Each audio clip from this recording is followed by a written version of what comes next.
Snow White and the Seven Dwarfs. In the heart of a forest stood an old castle. In the castle lived a king and queen. They had a lovely baby daughter called Snow White, but the queen was always anxious about her. One day, as the queen was sewing her dress of Snow White, she pricked her finger with the needle. As the queen looked at the drop of blood on her finger, she made a wish. May our daughter Snow White grow into a beautiful child. May her hair be as dark as a raven and her skin be as white as snow.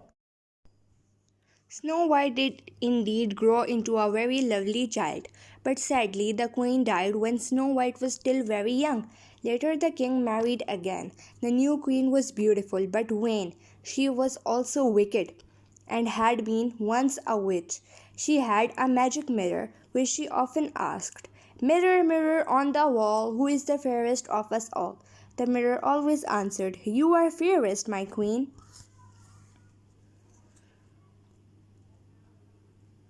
One day the queen asked the mirror, "Who is the fairest of us all?" The mirror answered, "Snow White is the fairest of you all." At first the queen couldn't believe what she had heard, but the mirror repeated, "Snow White is the fairest of you all." The wicked queen was very angry. In a rage, she ordered a woodcutter to take Snow White into the forest and kill her.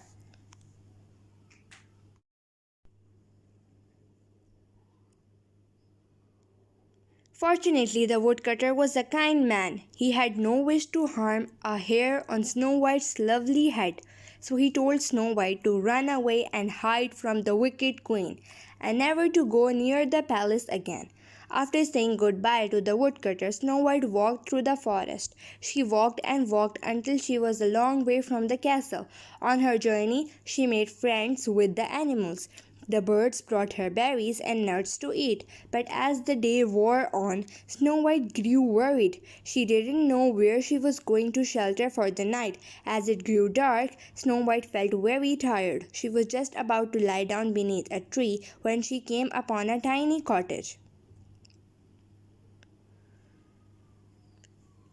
While entering the cottage, she knocked the front door. In her hand, she carried a gift of flowers from the forest. When nobody answered, Snow White opened the door and stepped inside.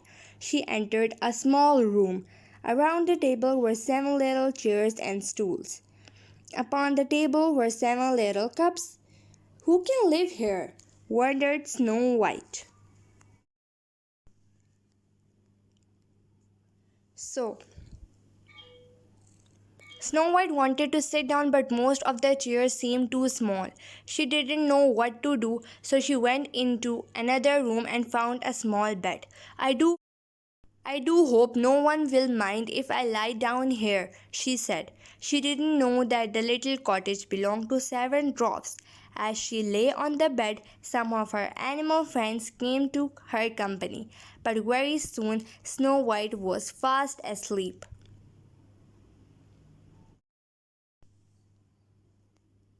The dwarfs had been hard at work that day, mining the gold in the secret mountains.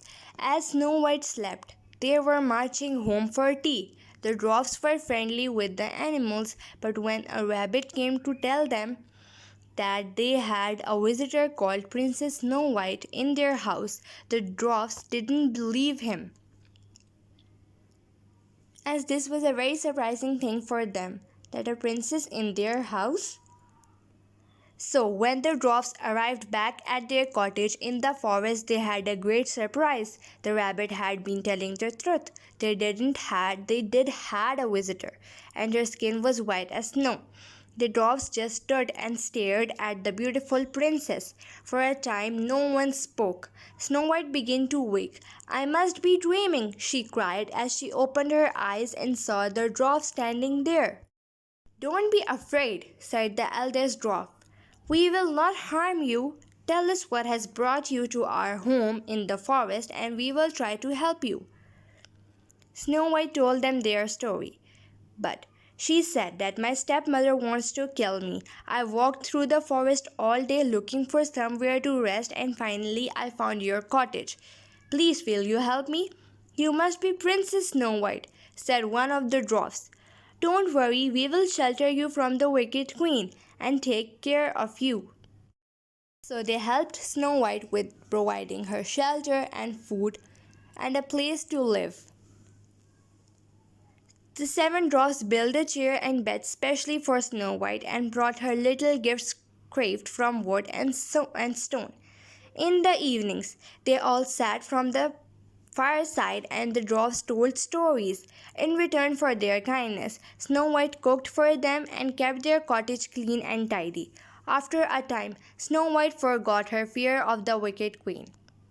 But this was not the end of the wicked queen and her story. This was perhaps the beginning. A month passed. Then one day, when Snow White was alone in the cottage, who should come creeping through the woods but the wicked queen? Once again, she had asked the magic mirror who was the fairest. When it had replied, "Snow White is the fairest," the jealous queen knew that Snow White was still alive. As the queen passed through the forest, even the trees looked unhappy. Animals fled in fear. Some animals tried to warn Snow White, but the wicked queen stopped them in their tracks using her powerful magic powers. But the wicked queen was on her way to Snow White and to harm her. The wicked queen came to Snow White's window disguised as an old woman carrying a basket full of ribbons. "Here's a pretty ribbon for you, my child," she called to Snow White. "Come out and let me tie it for you." "You are very kind," smiled Snow White, "but I am afraid I can't afford to buy a ribbon." But the poor lady wanted to give Snow White the ribbon to harm her. "You may have the ribbon as a gift," insisted the wicked queen. "I have plenty of them." "Thank you," smiled Snow White. "The red ribbon is so pretty." "Here, let me tie it for you," said the queen. So Snow White let the queen tie the ribbon to her dress. But the queen tied the ribbon so tightly that the Snow White could hardly breathe. She fell to the ground, gasping for breath. Luckily, the seven dwarfs came home early and saved her by cutting the ribbon away. The wicked queen came back the next day. This time she wore a different disguise. She tapped on Snow White's window. "Look, my dear, I have a pretty comb for you," she called. Snow White. Snow White opened the door. "The dwarfs told me to stay indoors," she said. "Don't worry," muttered the queen. "I can place the comb in your hair from here."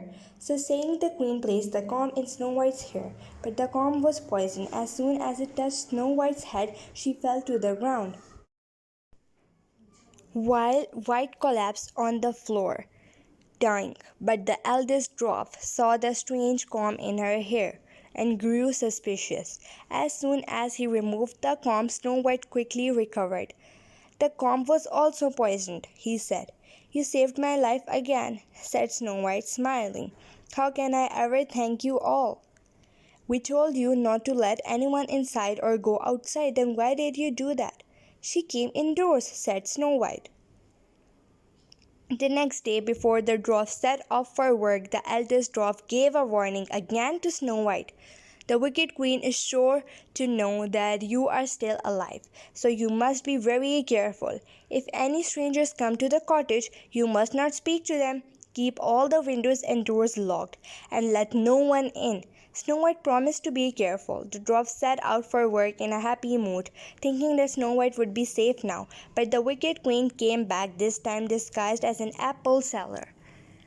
One of the apples looked really delicious, but in fact one half was poisoned. The wicked queen offered the poisoned apple to Snow White.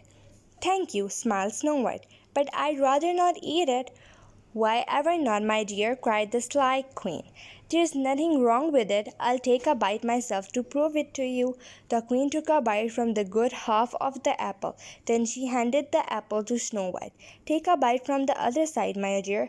You'll find it's the nicest apple you've ever tasted." Snow White took the apple.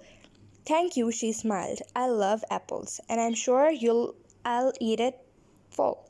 Snow White took one bite from the poisoned half of the apple and fell to the floor as if she was dead.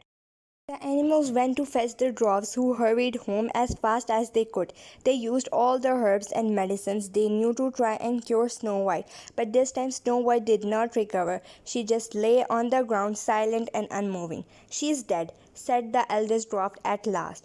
A great sadness hung over the little cottage. The seven dwarfs made plans for Snow White's funeral. They were all very upset, but there was work to be done. They decided that Snow White should be buried in a hilltop garden which lay among the secret mountains. The dwarfs made a glass coffin for Snow White and laid her inside. The animals gathered scented flowers to brighten her grave. On the day of funeral, the dwarfs set out carrying the glass coffin. It was a long journey, nevertheless, many animals went along as well. On the way to the secret mountains, a handsome prince rode past. When the prince saw the beautiful Snow White lying in the glass coffin, he asked the dwarfs to stop. The dwarfs were so surprised to meet a prince that one of them jumped and dropped the coffin. The sudden jolt made the prince of Poison Apple fall out of Snow White's throat. This was a very lucky situation for Snow White. Snow White awoke as if from a deep sleep. The handsome prince kissed Princess Snow White's hand. The dwarfs and the animals were so delighted.